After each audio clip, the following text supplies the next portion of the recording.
देखिए, जब भी कोई लड़का अगर लड़की को छेड़ता है ना, तो आम आदमी यही बोलते हैं कि लड़की को, जो छेड़ने वाला लड़का है, उसके खिलाफ पुलिस कंप्लेन कर देना चाहिए और पुलिस उस लड़के को जेल में बंद कर देगी। अभी जिस केस के बारे में मैं आपको बताऊंगा, यहाँ पे बिल्कुल उल्टा हुआ है। और सिर्फ उल्टा ही नहीं, बहुत कुछ हो गया है। मतलब एक लड़की है जो एक लड़के को परेशान करती है, इस हद तक परेशान करती है कि वो लड़का अपने ही कनपट्टी पे ऐसे गन रखता है और फिर आप समझ लो, परेशान होकर के उस लड़की से ये हरकत करता है। अब आपको ये लग रहा होगा कि उस लड़के को ये सब नहीं करना चाहिए था, उस लड़के को भी पुलिस कंप्लेन कर देना चाहिए था उस लड़की के खिलाफ, ताकि यहाँ पर पुलिस उस लड़की को बंद कर दे। लेकिन अभी मैं जो आपको चीज़ बताऊंगा, इससे आप हैरान हो जाओगे। मैं जिस लड़के की बात कर रहा हूं, वो लड़का खुद ही पुलिस है। पुलिस का एक सिपाही लड़की से परेशान होकर के उड़ा देता है। अब आपको लगा ना झटका कि ये कैसे पॉसिबल है? पॉसिबल है। और पूरी कहानी सुनिए, आपको झटके पे झटका लगता जाएगा जब आप पूरी बात को समझोगे। वो जो लड़का परेशान हुआ है, वो खुद सिपाही है और अपनी ही सर्विस रिवॉल्वर को निकालता है। और निकालने से पहले, ये सब करने से पहले, उस लड़की के बारे में वीडियो भी बनाता है और वीडियो में सब कुछ कहता है और सब कुछ कह के इंटरनेट पे अपलोड करता है। और इंटरनेट पे अपलोड करने के बाद फिर अपना सर्विस रिवॉल्वर निकाल के यहाँ रखता है।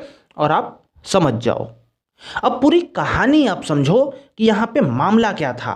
पूरा कहानी का मेन किरदार वही लड़का है जिसका नाम पम्मी है, पम्मी यादव। ये लड़का मूल रूप से बुलंदशहर के औरंगाबाद है और औरंगाबाद में ही एक अहीर गांव है, अहीर गांव का ही ये लड़का था, पम्मी यादव करके। और ये पम्मी यादव बिल्कुल साधारण लड़का था, लेकिन इसकी नौकरी लग जाती है और ये असाधारण हो जाता है, यानी पुलिस का सिपाही बन जाता है। अब पुलिस का सिपाही आम आदमियों से तो साधारण नहीं होगा ना, लेकिन पुलिस का ये सिपाही जब बनता है 2018 के बैच में, उसके बाद ये नौकरी करने लगता है। सब कुछ ठीक था, लेकिन जो गांव है ना इसका, इसी के घर के ही कुछ दूर बगल में एक और लड़की का घर होता है और उसी लड़की के साथ में इसका चल जाता है चक्कर। अब चक्कर चलता तो इतनी आम बात ना होती, लेकिन आगे आगे सुनो होता है क्या। अब देखिए, जिस प्रकार से इसमें मैंने बताया कि ये गांव है, ठीक है ना, गांव का लड़का है और इसी के घर के कुछ दूर बगल में एक लड़की के साथ चक्कर चल जाता है नौकरी लगने के बाद। यानी पहले से भी जान रहा होगा, चक्कर बाद में चलता है। खैर, पम्मी की शादी हो चुकी है अब, ठीक है। और फिर भी अब जिस लड़की से दोस्ती हुई है, जिस लड़की से चक्कर चला है, घर के बगल वाली लड़की से, अभी भी शादी के बाद भी ये सब चल रहा है। और वो जो लड़की है ना, वो डिमांड करने लगती है धीरे धीरे पैसे की, पम्मी से, ठीक है ना, कि पम्मी इतना दो, गर्लफ्रेंड है भाई, डिमांड कर रही है।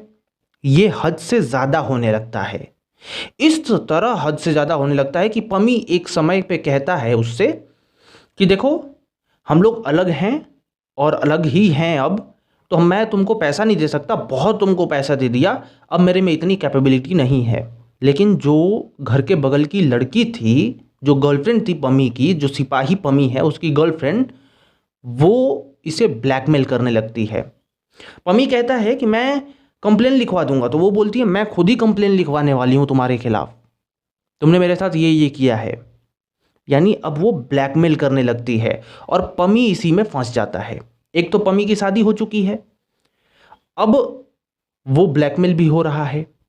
अब जो जो शादी हुई थी, जो बीवी के गहने थे ना, वो सब कुछ बेच देता है, अपनी सैलरी भी बहुत कुछ लगाता है और लगभग 2 साल के रिलेशन में 6 लाख से भी ज़्यादा पैसा पम्मी उस लड़की को दे देता है। अब एक इंटरेस्टिंग सी बात सुनो, जो गर्लफ्रेंड बनी थी ना पम्मी की, जो सिपाही की गर्लफ्रेंड थी, उसका भाई और उसका एक सहेली थी, ये तीनों मिलके इसको ब्लैकमेल कर रहे थे। यानी उसका चचेरा भाई भी, पम्मी की गर्लफ्रेंड का चचेरा भाई और एक दोस्त, ये 3 लोग मिलके पम्मी को ब्लैकमेल कर रहे थे और 2 साल में 6 लाख से भी ज़्यादा पैसे निकलवा लिए।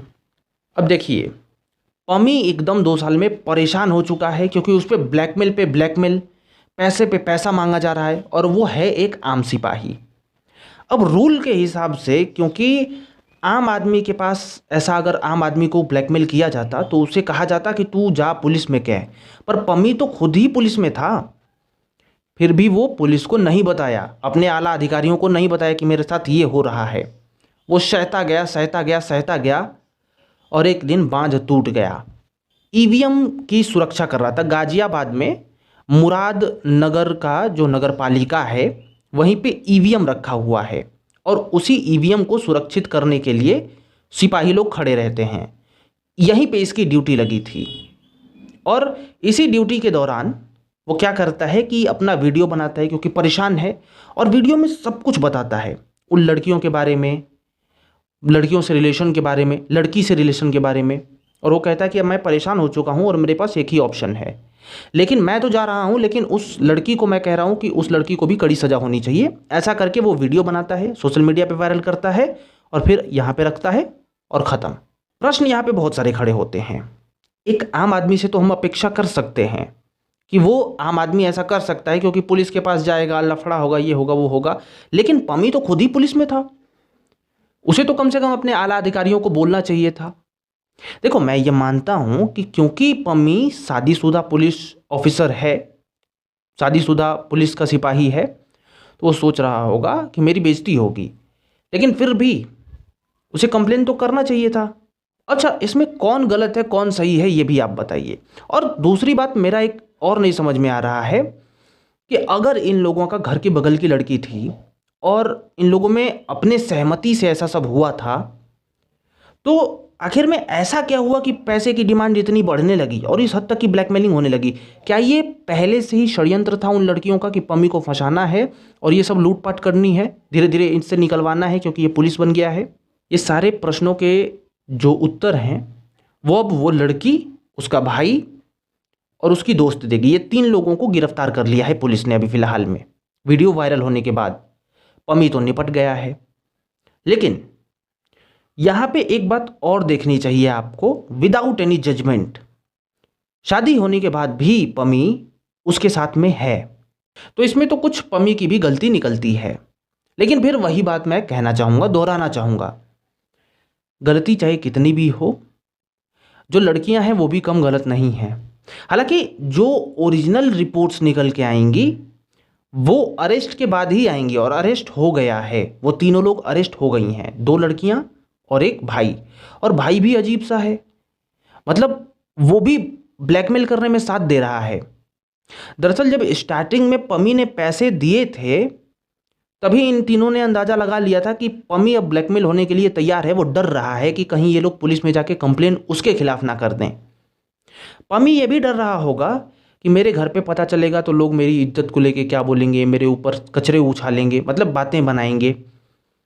लेकिन मैं आपसे एक ही रिक्वेस्ट करना चाहूँगा, अगर आपके लाइफ में कुछ भी ऐसा इंसिडेंट होता है, ऐसा या फिर कुछ भी ऐसा जिससे आपको लगे कि नहीं जीवन निरर्थक है, तो भी आप एक बार सोचिएगा ज़रूर। क्योंकि पमी भले ही चला गया है, लेकिन क्या वो अपनी इज्जत लौटा पाएगा? मतलब वो तो अब आंखें बंद कर लिया कि मेरे को कोई भी कुछ भी बोले चलेगा, लेकिन क्या ही फ़ायदा हुआ उससे, है ना? और इन लड़कियों को भी देखो, गजब सी बात है भाई। खैर, आप लोग अपना ओपिनियन शेयर करिए और ऐसा ही सब कुछ देखने के लिए सब्सक्राइब दिस चैनल। नमस्कार।